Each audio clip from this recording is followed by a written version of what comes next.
Set 13 of TFT Into the Arcane is live, and they already did a balance patch on day 1. So hopefully the meta is pretty good, right?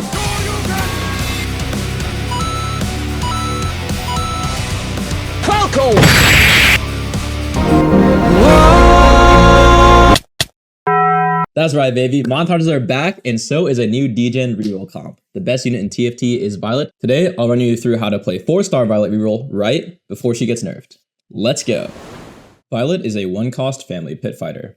Her family trait gives each family member mana cost reduction in stats, while pit fighter gives her omnivamp, true damage, and a max health heal at half health. Her ability punches her target twice, then ends with a big uppercut, knocking them up.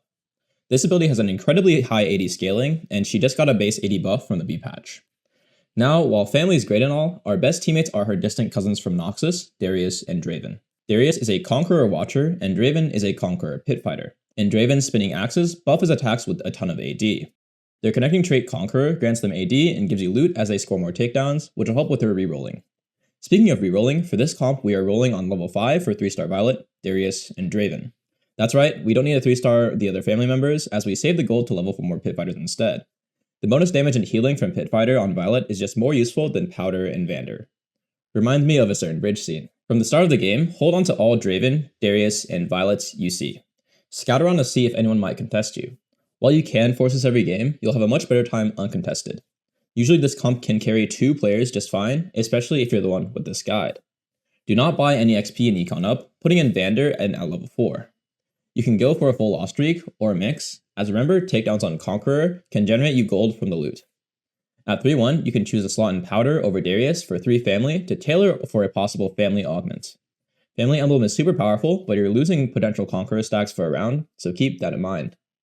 At 3-2, you'll naturally level to 5, completing the board. From there, reroll until 50 gold every round to maintain interest. Once you're close to all 3 3-stars, you can all in. With good econ and luck, this usually happens around 4-1 or 4-2. The kicker of this comp is the set's new feature, Anomalies. At 4-6, you'll be able to superpower just one of your champions. There are 60 total anomalies, but we're looking for just one, Ultimate Hero. This permanently upgrades your 3-star unit into 4 stars, giving them tons of stats. This is definitely the best anomaly for Violet, and with a little luck, you'll hit it quickly. Since there are 60 anomalies and no repeats, you can roll 59 gold to be guaranteed the one you want. This is why I like to save gold instead of leveling as soon as I 3-star everyone, and then push levels at 5-1 instead. If you don't have the money to look for Ultimate Hero, there are plenty of other decent options like Killstreak, Last Chance, and Bully. Besides the 3-starring and the anomaly, that's pretty much it. At level 6, slot in Tristana for attack speed emissary bonus, then at 7, take her out and slot in 2 Pit Fighters for Pit Fighter 4. Place her back in at 8, and then out again at 9 for 6 Pit Fighter with Vi and Civica. Let's talk about items. We only care about itemizing Violet and Draven. Violet is pretty flexible with booster items, although she prefers Bloodthirster over Hand of Justice for healing. The second item is usually survivability, usually Steric's Gauge or Titan's Resolve, because we want bows for Draven. The third item is either Quicksilver or Edge of Night, with Quicksilver usually being easier to build. Quicksilver gives her immunity to stuns and CC, like that pesky Black Rose Scion. We're flexible with our Violet items because Draven is pretty picky. Draven really wants Lost Whisper to shred armor for himself and Violet, and Rageblade to make sure you cast spinning axes often enough to where they're always up. The third item can be anything, preferably more attack damage or damage amp. Extra melee and tank items can go on Darius or your stronger Pit Fighters. AP can go on Powder, but really try not to make AP items. Also know that GP is a scrap with Powder, so you can leave an extra component on whichever the two is stronger to make a full item for them. On carousels, spatulas are the biggest priority, as you can craft Family Emblem with spatula and tier. Next, it's usually bow, sword, and then glove. Take components based off highest sell cost, as you're usually first or second pick. Next, let's talk augments. Family emblems are an instant take and the best augment you can get.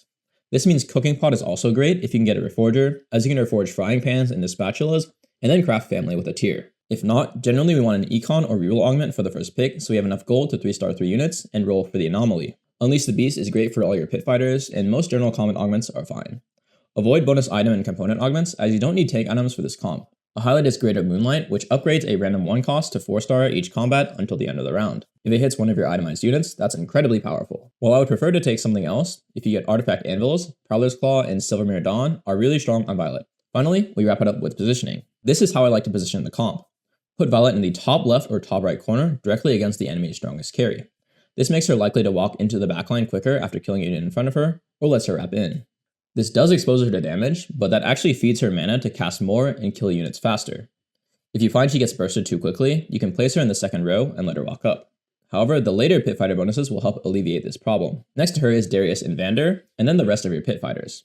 Big Vi's ability stuns her target, so you can strategically place her against units to stall big melees. Always make Draven and Violet hit the same target to share armor shred. Powder can go wherever, usually on the same side as everyone else. Note that her ability has burn and wound built in, meaning you don't need to build any anti-heal. That's all you need to know to play Violet, the best reroll comp now in set 13. Try it out and let me know how it goes in the comments down below. I'm streaming my climb back to Challenger live on Twitch at Delantics, so drop a follow there.